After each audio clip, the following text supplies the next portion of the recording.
अस्सलाम वालेकुम, कैसे हैं आप? आई होप कि आप सब खैरियत से होंगे। C S 101 final term preparation highlighted handouts आप लोगों को देंगे इंशाल्लाह।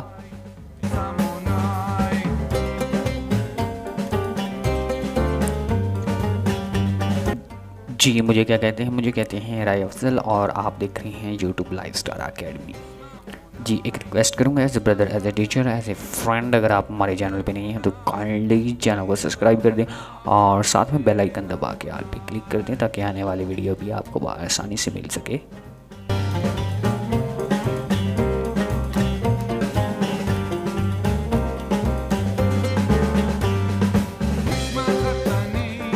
जी, इस शॉर्ट नोट्स के अंदर, हाईलाइटेड नोट्स के अंदर आप टॉपिक पढ़ेंगे 102 155 यानी कि 109 टू 125 तक हम डिस्कस करेंगे।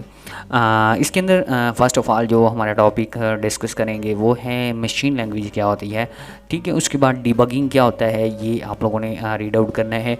और उसके बाद आप लोगों के पास मशीन एंड असेंबली लैंग्वेज के अंदर जो इसके एग्जांपल्स भी दें और इसका फ़र्क भी बयान करें, ये आप लोगों ने डिस्कस करने हैं। और उसके बाद क्या था, असेंबलर क्या होता है ये डिस्कस करना है। असेंबलर लैंग्वेज क्या होती है या असेंबली लैंग्वेज क्या होती है असेंबलर के बाद। उसके बाद असेंबली लैंग्वेज की advantage, this is very important for final term exam. और उसके बाद आप लोगों ने जो मशीन इंडिपेंडेंस जो है ये डेफिनेशन इसकी पिक करनी है। ये जो मैंने येलो येलो किए हुए हैं यहाँ से आपका एमसीक्यूज आता है। उसके बाद क्या होता है, ट्रांसलेटर क्या होता है। ट्रांसलेटर आप लोगों ने इसकी डेफिनेशन याद करनी है और थोड़ा सा एक्सप्लेनेशन और कंपाइलर की डेफिनेशन याद करनी है। इंटरप्रेटर क्या होता है इसकी डेफिनेशन याद करनी है। और उसके बाद डेवलपर क्या होता है ऑफ फर्स्ट, कंपाइलर क्या होता है ये याद करना है। उसके बाद आपने नेचुरल लैंग्वेज फ्रॉम लैंग्वेज क्या होता है। उसके बाद ग्लोबल एंड मशीन इंडिपेंडेंस क्या होता है, इसको भी आप लोगों ने डिस्कस करना है। इसी तरह से नीचे देखें तो नीचे भी काफ़ी इस तरह से चीज़ें डिस्कस की गई हैं जो आप लोगों ने अपनी प्रिपरेशन में लेनी है 2020 के 2 के। उसके बाद आप लोगों ने लैंग्वेज एक्सटेंशन क्या होता है इसको आप लोगों ने याद करने हैं और इसकी डेफिनेशन याद करनी है। मैं आप लोगों को इंपॉर्टेंट चीज़ें बता रहा हूँ, बल्कि सारी ही इंपॉर्टेंट आप लोगों ने पढ़नी है शॉर्ट नोट्स के अंदर।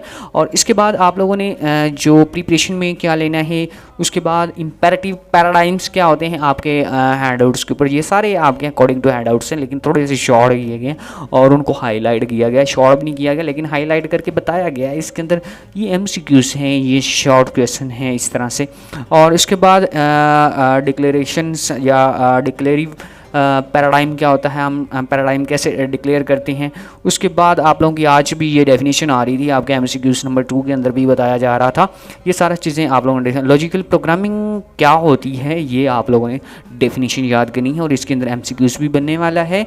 और टॉपिक नंबर 114 फंक्शनल पैराडाइम, इसके बारे में आप लोगों ने डिस्कस करना है। इसकी डेफिनेशन आनी चाहिए, इसके हाईलाइट जो किया गया है यहाँ से एमसीक्यूज हाईलाइट किया गया है। और इसके बाद इंपेरेटिव पैराडाइम और फंक्शनल पैराडाइम आप लोगों के सामने रखी हुई है, ये भी आप लोगों ने देखनी है। और इसके बाद आप लोगों ने क्या करना है, टॉपिक नंबर 115 जो है उसके अंदर आप लोगों ने ऑब्जेक्ट वाला आप लोगों ने पैराडाइम देखनी है। और इसके बाद आप लोगों ने क्या करना है, पैराडाइम होता क्या, ये एग्जाम्पल कहते हैं इसको। ये जो आपकी उर्दू ये जो बुक लिखी गई है ये अमेरिकन इंग्लिश के अंदर लिखी गई, थोड़ी सी इसलिए मुश्किल भी है। और हम जो इंग्लिश पढ़ते हैं वो जो हमारे कायदे आज़म ने हमें दी थी यानी कि बरतानवी इंग्लिश हम पढ़ते हैं, लेकिन आपकी बुक जो है अमेरिकन इंग्लिश में लिखी गई इसलिए कुछ लफ्ज़ जो हैं काफ़ी मुश्किल हैं और चेंज भी है। उसके बाद क्या होता है, डेवलपिंग ग्राफिकल यूज़र इंटरफेस क्या होता है, इसकी डेफिनेशन आप लोगों ने अच्छी तरह से याद कर लेनी है। इसके बाद difference between paradigm, OOR paradigm क्या होता है, P पैराडाइम आप लोगों ने याद करने के दरमियान फ़र्क, क्लास की डेफिनेशन याद करनी है, ऑब्जेक्ट्स की डेफिनेशन याद कर लेनी है, वेरिएबल की भी डेफिनेशन आप लोगों ने याद कर लेनी है। उसी के साथ डेटा टाइप्स की भी डेफिनेशन याद करनी है। व्हाट इज़ डेटा टाइप्स क्या होते हैं, डेटा टाइप्स को पता होना चाहिए आपके पास। जो इंटीजर होते हैं, फ्लोट होते हैं, करैक्टर होते हैं और स्ट्रिंग होते हैं बुलियन की डेफिनेशन याद कर लेनी है। और उसी के बाद प्राइमरी डाटा टाइप्स भी आप लोगों ने याद करने हैं। उसके बाद डाटा स्ट्रक्चर क्या होता है, this is very important for final term exam. उसके बाद रे क्या होता है विद एग्जाम्पल याद करनी है। उसके बाद आप लोगों ने एलिमेंट्स और कैन बी आइडेंटिफाई कैसे किया जा सकता है, तो ये भी आप लोगों ने MCQs के अंदर पढ़ना है। उसके बाद स्ट्रक्चर क्या होता है, रिकॉर्ड क्या होता है, टेबल क्या होता है, और रिलेशन जो होता है वो क्या होता है। उसके बाद ये सारी चीज़ें आप लोगों ने अपनी प्रिपरेशन में लेनी है। कंट्रोल स्टेटमेंट्स क्या होती हैं, यहाँ से आपका एक प्रोग्राम भी पिक करेगा। 5 नंबर का आप लोगों ने प्रोग्राम भी करना है। इफ़ एल स्टेटमेंट्स वाला आगे दे रहा था, इसी तरह से लूप का प्रोग्राम आपको देगा, वो भी आप लोगों ने पिक करना है। उसके बाद लूप की डेफिनेशन याद करनी है, सिंटैक्स याद कर लेना है, और उसी के साथ आप लोगों ने क्या करना है सब कुछ ही। ट्रू पैरेलल प्रोसेसिंग क्या होते हैं ये भी आप लोगों ने देखना है, ये नीचे दी भी गई है। इसी के साथ आप लोगों ने जो देखना है ये आप लोगों को, this is very important final term exam long question आप लोगों की प्रेटर पूछता है। ये लेस देन प्रेटर है and greater than and equal operator, greater than operator, और उसके बाद ग्रेटर देन और इक्वल प्रेटर और इक्वल टू प्रेटर, और अगर आपका फैक्टोरियल लगा हुआ है तो नॉट इक्वल टू।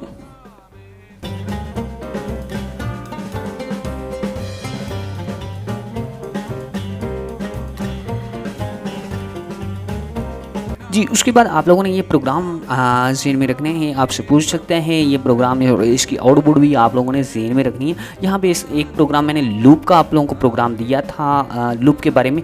ये प्रोग्राम भी आप लोगों ने अंडरस्टैंड कर लेना है। This is very important for final term exam. ये एक एग्जाम्पल है, और मैं इंशाल्लाह कोशिश करूँगा कि और भी आप लोगों को कुछ प्रोग्राम दूँ जिससे आप लोगों का काफ़ी ज़्यादा फ़ायदा हो, ठीक है। उसके बाद आप लोगों से ये प्रेटर हैं उनके बारे में ये प्रोग्राम है, ठीक है। उसके बाद this is very important for final term preparation. आप लोगों ने ऑपरेटर बताने हैं, ये कौन से ऑपरेटर हैं, ये एंड ऑपरेटर है, और डबल लगा हुआ है तो और ऑपरेटर है, और फैक्टोरियल लगा नॉट ऑपरेटर है, और इसका आंसर भी आप लोगों ने क्लेरिफाई करना है। सारी की सारी चीज़ें जो हैं, हमारा एंड ऑपरेटर किसके बराबर होता है, और जो ऑपरेटर किसके बराबर होते हैं, नॉट ऑपरेटर, ये आप लोगों को आउटपुट याद होनी चाहिए, ठीक है। और इसका प्रोग्राम भी आप लोगों ने मद्देनज़र रख लेना। आसान सा प्रोग्राम है, 2 वेरिएबल डिक्लेयर करवाए गए हैं और आउटपुट दी गई है, और उसके बाद इसकी इनपुट रिसीव की गई है, आपसे इनपुट ली गई है, और आउटपुट जो आप लोगों को डिस्प्ले करवाई गई है। जी, this is very important for final term preparation. ये टेबल बहुत ही इंपॉर्टेंट है, और मैं पढ़ाता तब भी आता था, और बच्चे भी पिछली दफ़ा बता रहे थे कि ये टेबल जो है पेपर में आ रहा है। और ये टेबल का नाम क्या है, टेबल का नाम ये है कि आप लोगों ने इसके अंदर बताना है कि ये भाई कंडीशनल ऑपरेटर होगा। हाँ, कंडीशनल ऑपरेटर है जो हमारी पहले ही ट्रू हो तो ट्रू हो जाती है, true and false, false false and true false, false true and false true. ये और ऑपरेटर के अंदर कंडीशन देखनी है, और नॉट ऑपरेटर के अंदर। दिस इज़ वेरी इंपॉर्टेंट जो आप लोगों का चैप्टर है। उसके बाद आप लोगों ने सॉफ्टवेयर इंजीनियरिंग क्या होता है इसके बारे में डिस्कस करना है। इसकी डेफिनेशन आप लोगों ने जो है ले लेनी है। उसके बाद सॉफ्टवेयर डेवलपमेंट्स, इंजीनियरिंग, प्रोसेसिंग, इसके बारे में सॉफ्टवेयर इंजीनियरिंग की डेफिनेशन, एजुकेशन और एंड रॉन्ग जो आप लोगों इसमें ना आप लोगों को मैं बता दूं एडवांटेज भी आप लोगों ने याद करने हैं। इसके एडवांटेज और डिसएडवांटेज भी मौजूद हैं। जी, इसके बाद ऑफ दी सेल्फ क्या होता है इसको भी पढ़ना है। इसके बाद सी प्रोग्राम भी आप लोगों ने देखना है। उसके बाद केसेस टूल्स भी आप लोगों ने इसकी डेफिनेशन एंड MCQs के अकॉर्डिंग आप लोगों ने करना है। और IDES का जो एब्रीवेशन है ये भी आप लोगों ने अच्छी तरह से याद कर लेनी है, काफ़ी दफ़ा एब्रीवेशन ये आती रहती है। इसी तरह से आप लोगों ने ये भी चीज़ों को डिस्कस करना है, और क्या करना है। 10 मिनट के अंदर वीडियो में क्लोज़ करूँगा, क्योंकि लॉन्ग टाइम तक वीडियो जा रही है और फिर आप देख नहीं पाएंगे।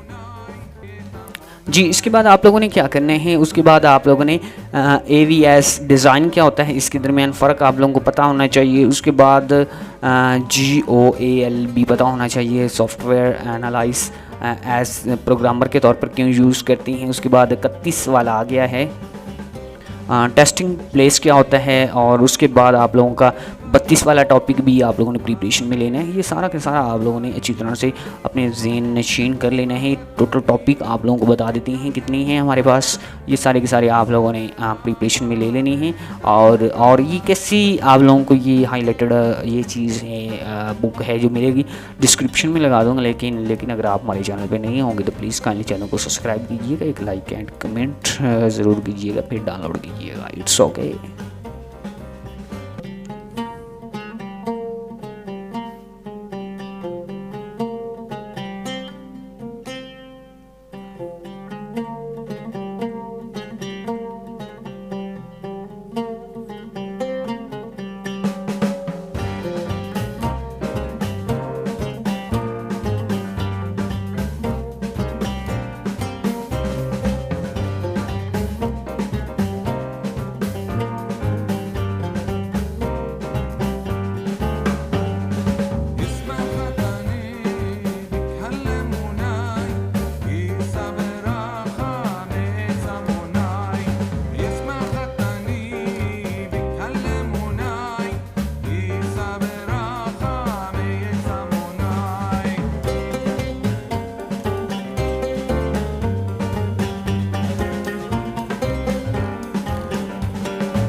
जी इसके अंदर इम्पोर्टेंट चीज़ें ये हैं, इसका एब्रीवेशन आपने याद करना है, SQA क्या होता है और इसके बारे में आप लोगों ने याद करना है। ये जो लिखे हुए हैं ना टॉपिक 1, ये आपकी बुक के अंदर टॉपिक्स हैं, उसको तरतीब से लिखा हुआ है। वैसे मॉड्यूल जो मैंने आप लोगों को ऊपर डिस्कस किए हैं उसी के अकॉर्डिंग है।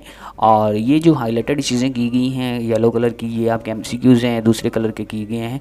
तो ये आपके जो हैं क्वेश्चंस हैं पेपर में आते हैं, और जिन्होंने आना है और आप लोगों ने याद रखना है अकॉर्डिंग टू न्यू सिलेबस के अकॉर्डिंग आप लोगों ने टॉपिक देखें, व्हाट यू नीड दिस, इसको इसकी क्यों ज़रूरत होती है, उसके यूजेस क्या होते हैं, और डॉक्यूमेंटेशंस के उसके बाद आप लोगों ने मेजर कंपोनेंट्स बताने होती हैं। ये सारी चीज़ें आप लोगों को जब पढ़ेंगे स्टडी करेंगे तो तब पता चलेगा वाई इज़ इम्पोर्टेंट्स हमारी ज़िंदगी के अंदर, कि इसकी क्या अहमियत है, ये भी आप लोगों ने बताना है।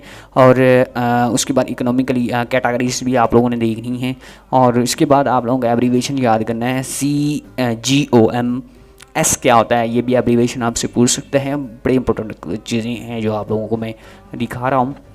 यहाँ तक ये ख़त्म हो गया है, और आप लोगों ने ये डिस्क्रिप्शन में जाना है, वहाँ से आप लोगों ने डाउनलोड कर लेना है, एक लाइक एंड एक कमेंट ज़रूर कर देना है। और आप देख रहे हैं यूट्यूब लाइफ स्टार अकेडमी। अपना ख्याल रखिएगा, दुआ में याद रखिएगा। अल्लाह हाफिज़।